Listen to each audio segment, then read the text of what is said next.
voltamos com a Tribuna Independente da Rede Vida de televisão, programa que é transmitido direto do Rio de Janeiro para todo o Brasil, e você de casa que nos prestigia em qualquer região.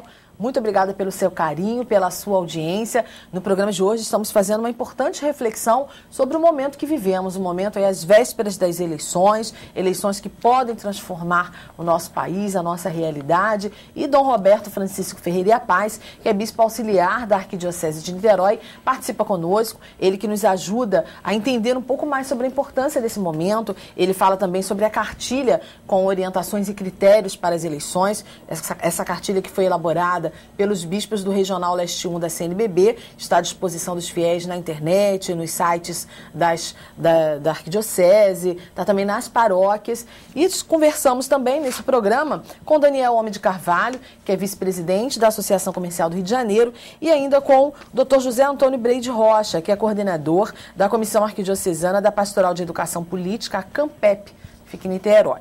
Dom Roberto, nós estamos falando da importância, sim, do católico ter esse engajamento na política, mas também da postura da igreja de não indicar candidatos ou partidos.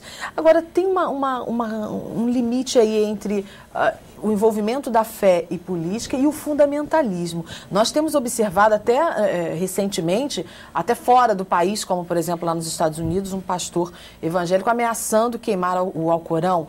Isso poderia ter tido consequências absurdas se realmente acontecesse. A gente sabe também que tantos atentados de 11 de setembro tinham um cunho religioso aí. Embora não tenha nada a ver com a questão eleitoral, né? Foi uma manifestação de um pastor que tem 50 fiéis.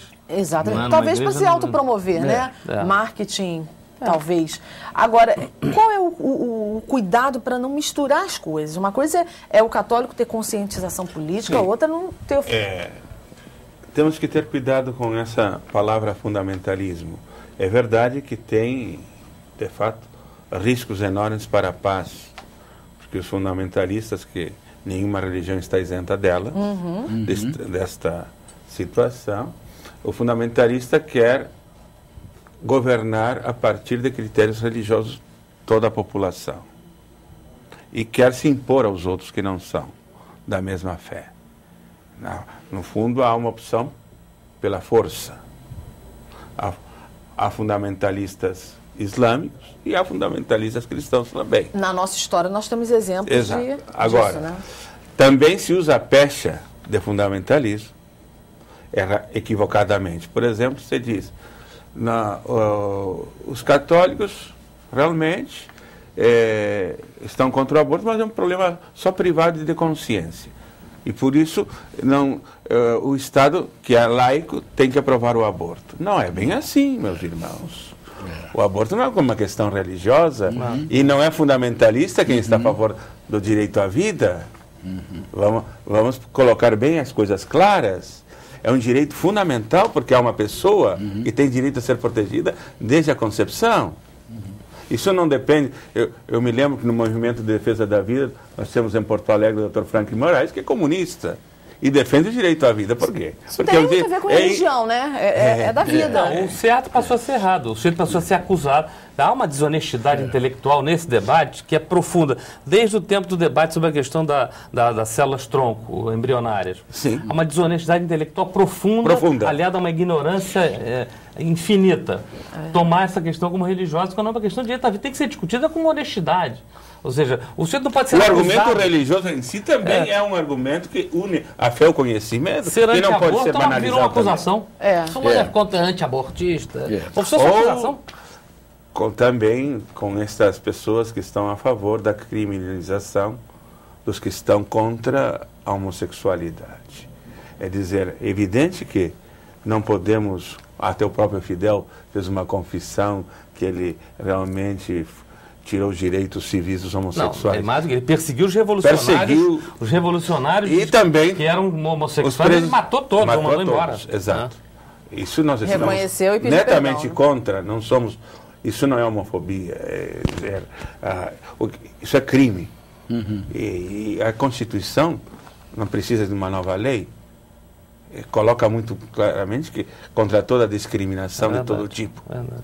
Agora, não podemos aprovar a lei da mordaça, de dizer não podemos dizer que o que está no Evangelho, a Bíblia, Deus criou o homem e a mulher e isso era bom. Não podemos dizer mais isso, por quê?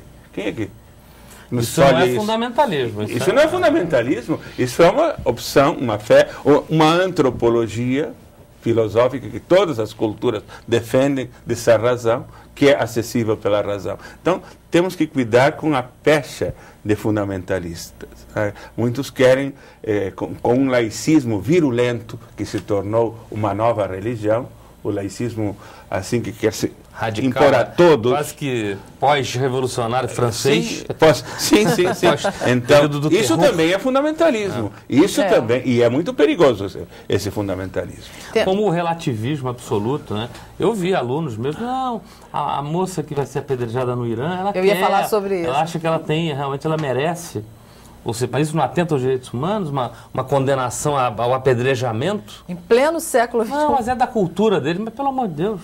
É verdade. Sim, como alguns que defendem a cultura e sacralizam a cultura, defendem que aquelas tribos indígenas possam fazer infanticídio. Sim. Daqueles que eles consideram que não têm viabilidade de crescer ou não são iguais aos outros, eles colocam numa fossa e pisoteiam em cima. E alguns missionários até, olha, mas a gente tem que respeitar. Não, alto aí. Nós temos que defender o valor sagrado de toda a vida e de toda a pessoa humana.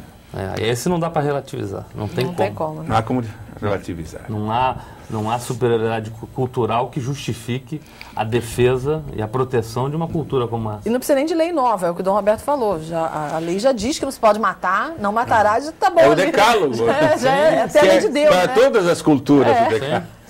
Universal. É lei natural. Bom, no bloco anterior, Daniel, eu te interrompi quando você queria fazer uma consideração também sobre política. Você lembra ainda qual era o assunto? Era sobre o voto útil, a gente estava falando sobre os cuidados. Eu dizia o seguinte, que há uma certa esquizofrenia num processo democrático como o nosso, que é um processo de televisão 2 horas por dia, os carros de som e as promessas. Então você cria um mecanismo que é esquizofrênico. No momento eleitoral, a esperança. É óbvio que a sociedade ela não trabalha com rupturas, né? Ela trabalha com um processo de lento e gradual, para frente, para trás, para os lados, mas enfim. Com realismo, né? Com realismo. Você estimula, até por uma falha do nosso sistema político, esse excesso de esperança, para depois vir o exagero da desesperança e da frustração e do ódio ao político. É verdade. Né? A figura do representante. Então, eu acho que um sistema eleitoral que nos desse uma passagem pelo processo eleitoral mais tranquila, mais suave, mais serena, também se traduziria na população como uma maturidade política melhor. Mas para isso nós vamos precisar passar por uma reforma política séria, não é? E não com essa Câmara que nós estamos aí, porque eles não vão legislar contra eles mesmos. Sim. Daí a necessidade de renovação. Um voto de cristal que coloque as coisas no município, um controle, e financiamento de campanha. Controle com a pessoa é muito mais fácil que, digamos, uma eleição proporcional que você não conhece os candidatos. Nós estamos vendo em Niterói. E não há também um mecanismo como um recal de tirar o político que não exatamente não funcionou, sai. Não, nós estamos vendo, por exemplo, vamos falar do nosso lugar, né? Niterói e São Gonçalo. O que tem de gente que eu nunca ouvi falar e que nunca morou em Niterói, sendo candidato que atropela e com dinheiro. Não é? Então, por isso a necessidade do financiamento, para que todos possam ter oportunidade. Porque é uma condição covarde, injusta. O candidato A não tem dinheiro, mas tem condições morais e capacidade intelectual para exercer um cargo político. Ele vai perder exatamente por uma pessoa, para um candidato B, que não tem valor nenhum, que comprou o cabo eleitoral. Só a gente vê as plaquinhas aí. Fazendo churrascos, dando presentes. Né? Bom, enfim, não vamos citar nome nem podemos. Empregando a Deus. Eu acho que o povo deve comer o churrasco e não votar nele. Aquele dinheiro depois vai voltar contra ele. É verdade.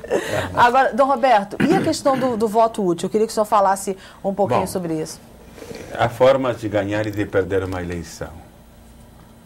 Eu diria, quando um candidato não a ganha com meios lícitos ou manipula, e temos que ter muito cuidado com o voto útil, que é um voto manipulado e um voto induzido.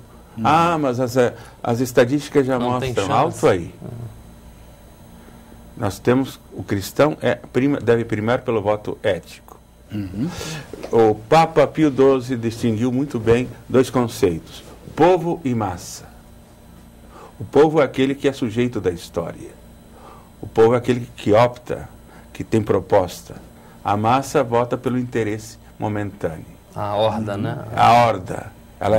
Ela não é amorfa e se deixa manipular. O primeiro plebiscito da história deu Barrabás. Jesus perdeu a eleição. Ele foi condenado à morte lá. Ele foi condenado à morte. Então a gente tem que ter cuidado. Nós queremos ser povo. Ninguém antes do dia 3 definiu a eleição. A eleição cabe a definir a consciência do eleitor, que é o povo. Não é? Antes...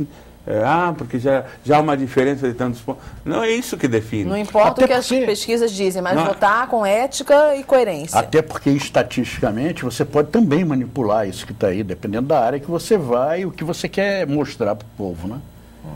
É interessante essa questão da horda, porque o grande desafio de um sistema político é, ao mesmo tempo, garantir direitos iguais para todos, mas garantir também que cada ser, que é único, né, que tem como uma consciência e um universo próprio, sejam respeitados também. Né? A lei tem que ser para todos, o Estado, o governo tem que governar para todos igualmente, mas respeitando a individualidade de cada ser que é único. Né? Uma criação única e exclusiva. Singular. Imagem de Deus. Agora, Dom Roberto, para o candidato que é católico, né? E ele quer se apresentar para os seus irmãos de paróquia, para a sua comunidade, mas a igreja tem essa restrição muito prudente de não indicar nomes ou partidos.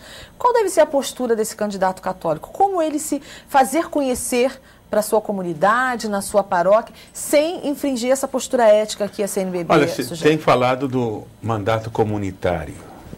Ele deve ir elaborando uma prática de fazer política que envolva a comunidade.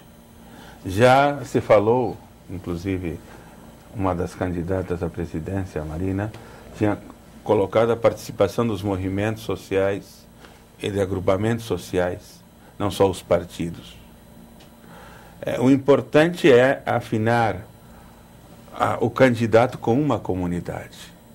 Essa interação e o acompanhamento da comunidade com esse candidato. Ele então não está... Elaborando, inclusive, o programa a partir da comunidade. Ele então não está infringindo nada se ele chegar até a comunidade, se ele convidar aqueles paroquianos para reuniões, enfim. Ele deve fazer isso. Se é católico e tem uma proposta...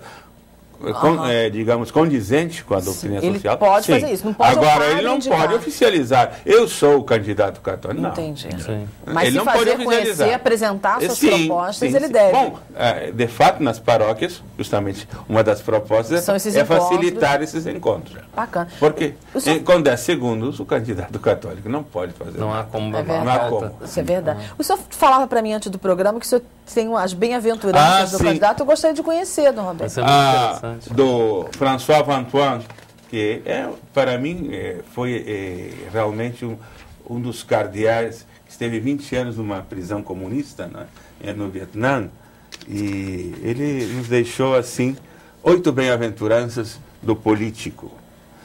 Primeiro, bem-aventurado o político que tem consciência do próprio papel.